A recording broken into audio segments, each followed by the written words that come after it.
हजरत मालिक बिन दिनार फरमाते मैंने 60 हज किए। एक हज के मौके पर मैंने बड़ा रश देखा, लाखों का इज्तिमा हुआ। मेरी बातों की समझ तो आ रही है ना आप दोस्तों? जो नहीं बोल रहे उन्हें भी आ रही है ना? अल्लाह जज़ा दे। कहते लाखों का मजमा था तो मेरे दिल में ख्याल आया, मैंने कहा अल्लाह इतने लोग आए हैं, इनका हज कबूल भी हुआ है कि नहीं? फरमाते मैं सोच रहा था तो रात को ना ख्वाब में मैंने किसी कहने वाले को कहते हुए सुना कि सब का कबूल हो गया। बल्ख का रहने वाला मोहम्मद बिन हारून बल्खी है, उसका हज कबूल नहीं। फरमाते शहरों के अलग-अलग खैमे लगते थे। अब भी आप हज करने जाएं तो पाकिस्तानियों की रिहाइशें अलग होती हैं, इंडियन की अलग, बांग्लादेश के अलग, मिस्री, यमनी, सब लोग अलग-अलग रिहाइशें होती, झंडे लगे होते हैं मुल्कों के। कहते मैंने सवेरे उठ के ढूंढना शुरू कर दिया, ढूंढता हूँ वो बंदा मिले। कहते जहां बल्ख शहर के लोग रहते थे वहां चला गया तो मैंने लोगों से पूछा तुम में मोहम्मद बिन हारून बल्खी कौन है? लोग कहने लगे वो तो बड़ा नेक आदमी है, परहेजगार है, बड़े भोले भाले, बड़े अल्लाह वाले, रियाज आपको बस हम ही जानते, वो तो बड़ा नेक है, परहेजगार आदमी। तो मैंने कहा अच्छा कहाँ है? उन्होंने कहा पहाड़ के पीछे उसने खैमा लगाया हुआ है, सारी रात इबादत करता है, सारा दिन रोजा रखता है, कायमुल लहल है, साइमुद दहर है। क्या बात? फरमाते मैं उन लोगों की बात सुन के हैरान हो गया कि मुझे क्या बताया गया, ये क्या कह रहे हैं? फरमाते मैं पहाड़ के पीछे गया। हजरत मालिक बिन दिनार अलैहि रहमा फरमाते हैं जब मैं वहां पहुंचा तो मैंने उस शख्स को मुसल्ले पे बैठे देखा। कसरत इबादत के आसार उसके वजूद पर नजर आ रहे थे, सीधा बाजू उसका कटा हुआ था। फरमाते 2 रक्ते मुकम्मल करके ना मैंने उससे अस्सलामु अलैकुम कहा तो मुझे कहने लगा वालेकुम सलाम, आप मालिक बिन दिनार हैं? मैंने कहा बड़ी इसकी फिरासत है। फरमाते फिर उसने ठंडी सांस ली, कहने लगा आपको ख्वाब आई होगी कि मेरा हज कबूल नहीं। फरमाते मुझ पर और बिजली गिरी कि क्या कह रहा? मैंने कहा यार लोग भी तेरी तारीफ कर रहे हैं और तेरी बसीरत भी बड़ी है, तो ये माजरा क्या है? कहने लगा आप ना पूछें। ये कह के उसने रोना शुरू किया, देर तक रोता रहा। मैंने कहा नहीं यार तू बता। कहने लगा नहीं आप ना पूछें, आप नाराज हो गए। मैंने कहा मैं नहीं होता, तू बोलना। कहने लगा हुजूर 24 साल हो गए मुझे हज करते हुए, 24 साल, 24वां हज है मेरा, और हर साल कोई अल्लाह का वली आके बताता है कि जा चला जा तेरा कोई नहीं कबूल हुआ।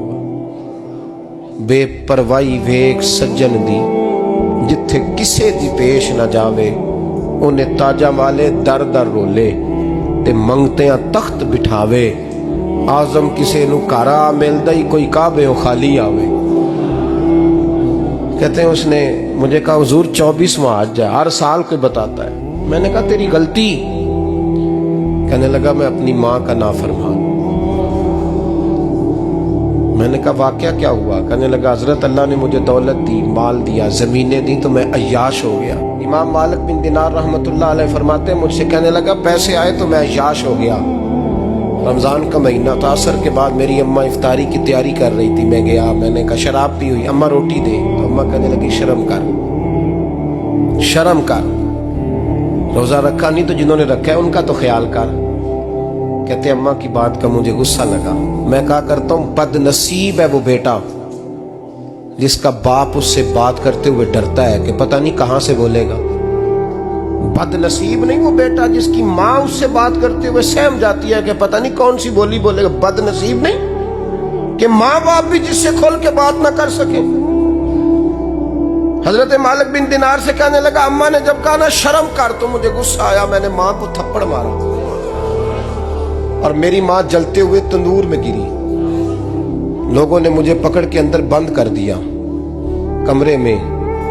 सारी रात मैं शोर सुनता रहा पर नशे में धोत रहा। सवेरे आंख खुली तो मेरी बीवी बैग बांध रही थी। मैंने कहा कहाँ जा रही हो? कहने लगी जो माँ का नहीं बना मेरा कैसे बनेगा? मैंने कहा मेरी अम्मा का वो तो लोगों ने रात को ही दफन कर दी जनाजा पढ़ के। तड़प के कहने लगा मुझे क्यों नहीं बताया? तो कहते हैं लोग कहने लगे तेरी मरती हुई माँ कह गई थी इसे मेरा मुंह ना देखने देना। میرے जनाजे के करीब ना आए। हजरत मालिक बिन दिनार फरमाते हैं जब उसने ये बात सुनाई तो मैंने भी उसके मुंह पे थप्पड़ मारा। मैंने कहा तो इसी काबिल है। कहते हैं वो रोने लगा, हुजूर दुआ करे अल्लाह मुझसे राजी हो जाए। कहने लगा जब माँ की इंतकाल की खबर मिली तो मैंने कुल्हाड़ी लेके वो हाथ काट दिया जिससे माँ को मारा था। मैंने सारी जायदादें खिरात कर दी। 24 साल हो गए, 24 साल। सारी रात नमाज पढ़ता हूँ, रोज़ा रखता हूँ, हज करता हूँ, पर हर साल कोई आके कहता है जा दौड़ जा, तेरा कोई नहीं कबूल हुआ। हुजूर दुआ करे मालिक राजी हो जाए। फरमाते मैं थप्पड़ मार के आ गया। मैंने कहा तुझसे राजी हो जाए इतने जालिम से? इमाम मालिक फरमाते रात को आके सोया तो मुझे ख्वाब में रसूल पाक का दीदार हुआ। तो नबी पाक अलैहिस्सलाम ने फरमाया मालिक तू उसे मायूस क्यों कर आया है? अल्लाह तो बड़ा मेहरबान है। कहा हुजूर माँ के नाफरमान को माफी कैसे मिलेगी? तो इमाम मालिक फरमाने लगे नबी करीम ने फरमाया जा उसे जाके बता दे तुझे कयामत में तेरी माँ की वजह से बख्श दिया जाएगा। कहा हुजूर अम्मा की वजह से किस तरह?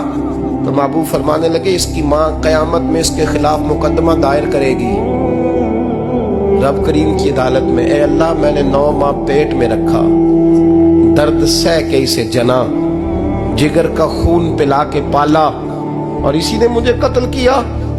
रब करीम इसकी माँ का मुकदमा सुन के कहेगा उठाओ इसको दोज़ख में फेंको, इसने माँ जलाई थी इसे भी जलाओ। महबूब फरमाने लगे जब पकड़ करके मालिक उसको मोहम्मद बिन हारून को लोग ले जाएंगे ना जहन्नम की तरफ, अभी फरिश्ते घसीटेंगे ही तो पलट के फिर अम्मा की तरफ देखेगा और दूसरी दफा फिर घसीटेंगे तो पलट के देखेगा और तीसरी दफा फिर पलट के कहेगा अम्मा ये मुझे जलाने लगे, अम्मा ये जहन्नम में फेंकने लगे।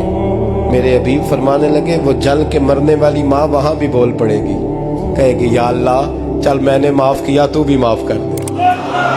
ऐ अल्लाह मैंने माफ किया तू भी माफ कर दे, अल्लाह तू माफ कर दे इसे।